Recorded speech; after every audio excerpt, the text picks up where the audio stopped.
Are we back? And yeah, we are. Raja Bell, Real Ones, is the podcast on The Ringer with he and Logan Murdoch. Can't wait to jump in and get his perspective on some of this because I don't know, Raja, you mixed it up a little bit there in the middle, didn't you? That was you. I remember that. Yeah, I wasn't afraid to get it dirty if I had to. All right, so what is your perspective on what happened between Sabonis and Draymond and the way the league handled it?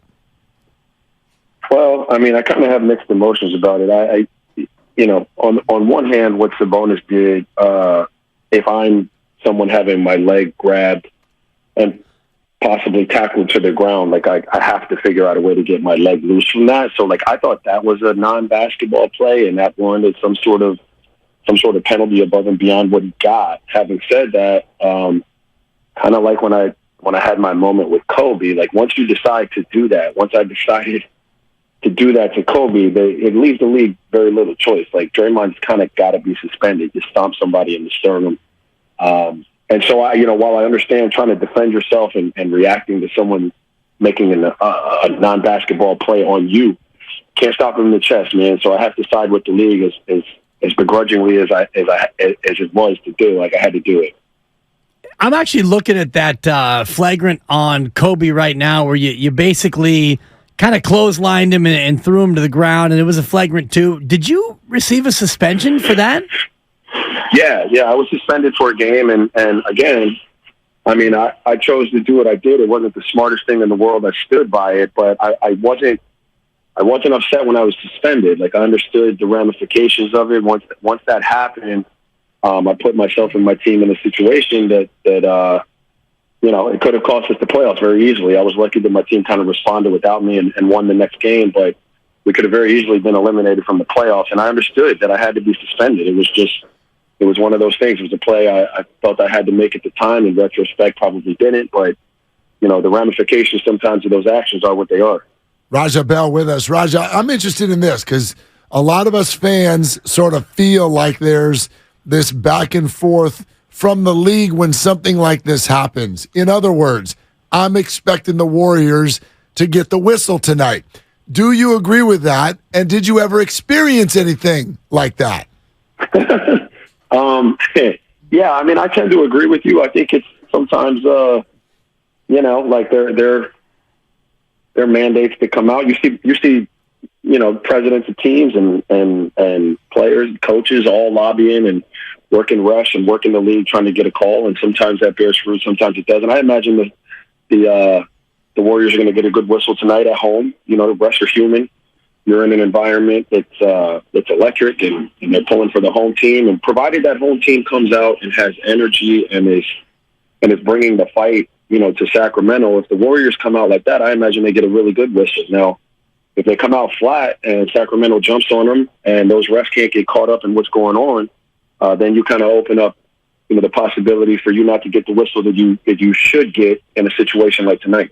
Former Warrior Raja Bell here on 95.7 The Game. One game with the Golden State Warriors, but you will forever be part of the Warrior family, Raja, based on those glorious 23 minutes. In terms of stopping or slowing Domas Sabonis, how do the Warriors go about that without Draymond Green? Kevon Looney's done as well as he can in the interior, but if he gets into foul trouble, what do you do to slow Sabonis?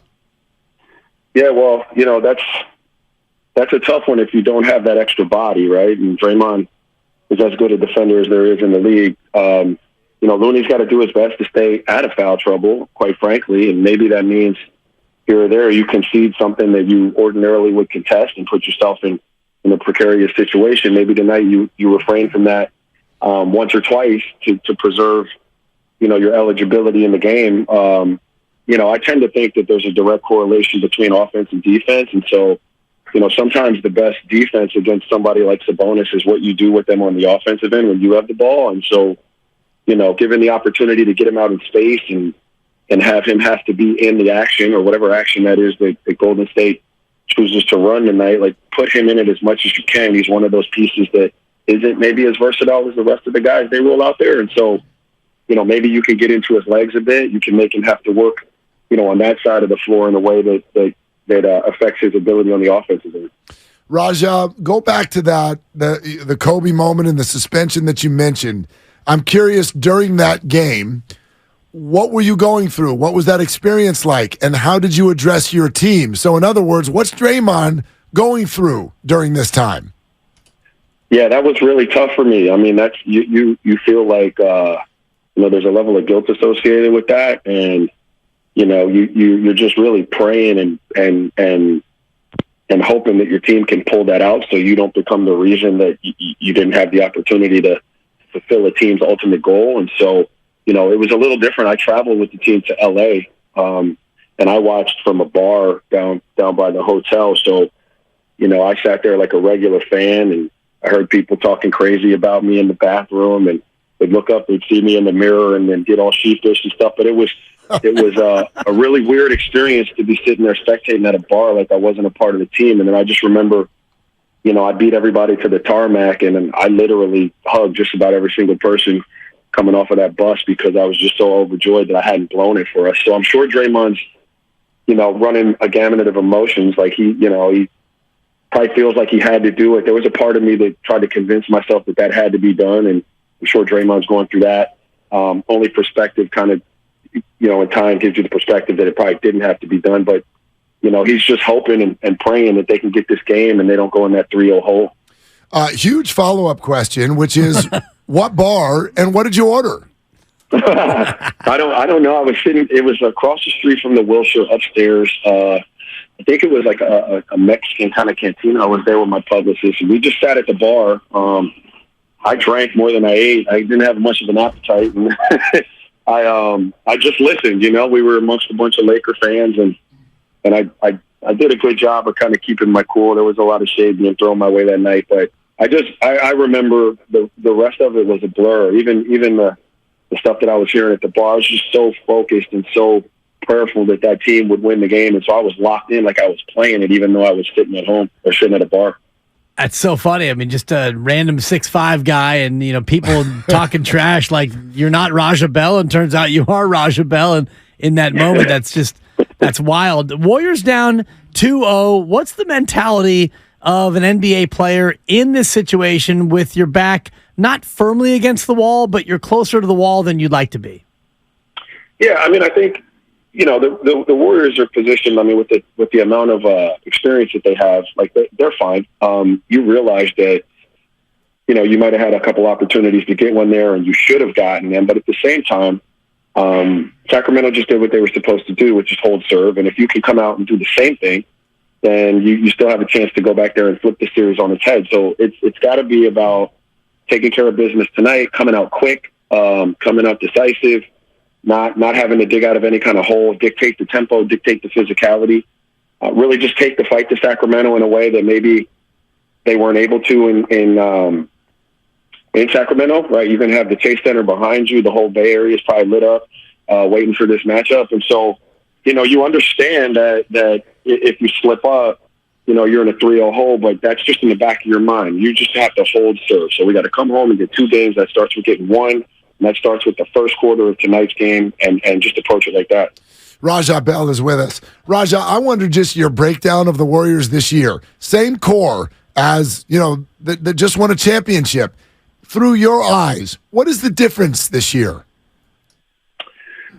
Yeah, that's a tough one. It's really hard to sustain greatness, and the Warriors have been great for a while. And eventually, I wasn't blessed enough to be on teams that were that good for that long, but I've got friends that were, and they all say to a man that it becomes exhausting after a while. And, it's hard to sustain that level of concentration, that level of physical fitness. And so I think, more than anything, the win last year and the run that they had in the playoffs, I think there was just a slight hangover hanging over them. Now, obviously, you can't quantify what transpired, how much that affected the team, what transpired at the beginning of the season between Draymond and Jordan. I think that, I've always maintained that while you can put that to bed, that's a situation, and the severity of it and the viciousness of it isn't something that ever goes away. And you don't know to what degree that's under the surface.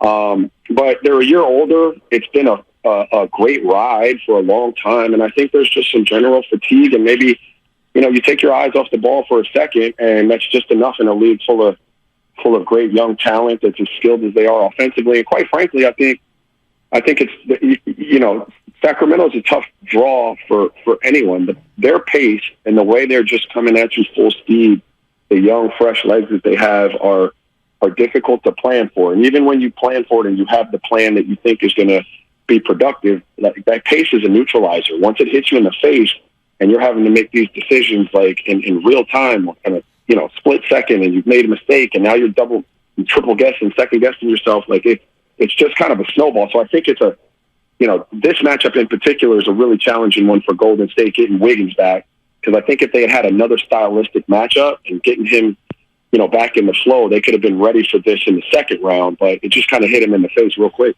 Yeah, the speed of Sacramento has definitely been somewhat of a problem. How tough is it for younger players, and the Warriors have a small handful of them trying to compete in their, not maybe their first playoffs, but deep into the playoffs? How hard is that for young players to have to be a big part of a championship run?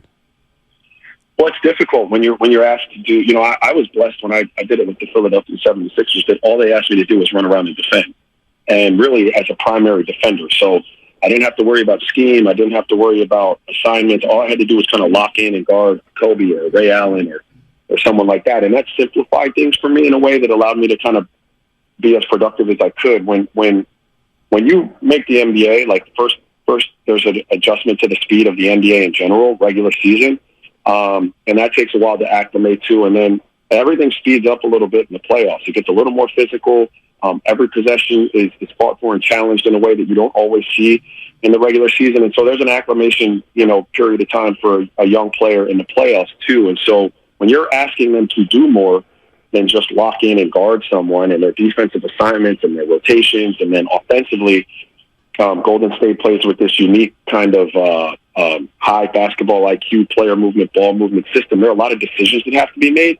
And for young players, sometimes it's just moving a little fast. And again, when you're dealing with NBA size, speed, and athleticism, we're talking about fractions of seconds between, being able to be successful and now not being able to be successful. And so sometimes that's hard for a younger player. But I think 2 games in, having seen it and now being at home, I think, you'll see a different Golden State team tonight. Whether it's enough without Draymond, I don't know. But I think, those young players have seen it twice now. You've kind of acclimated to that speed that I said is that great neutralizer for game plans, and I think they'll be a lot better. Okay, all that said, what kind of chance do you still give the Warriors in this series? No, I think the Warriors have a good shot in the series if they can pull out tonight. And that's a big if, but you saw it last night with John Morant and in Memphis. Sometimes, the most dangerous animal, forgive my old cliche, is the wounded one. And there are a lot of reasons that Golden State, not just the team, but the fan base and the arena, there are a lot of reasons that that's going to be an electric environment tonight. And if nothing, I know Golden State is a super proud championship, medal team. They're going to come out and they're going to punch first. They're going to give them a run for their money tonight. And if they get over the hump and get a win, I give them a great shot in the series. Raja, tons of fun to talk to you, man. Thanks for doing it. Yeah, thanks for having me, guys. All right, there it is. Raja Bell, Logan Murdoch, The Ringer, the real ones.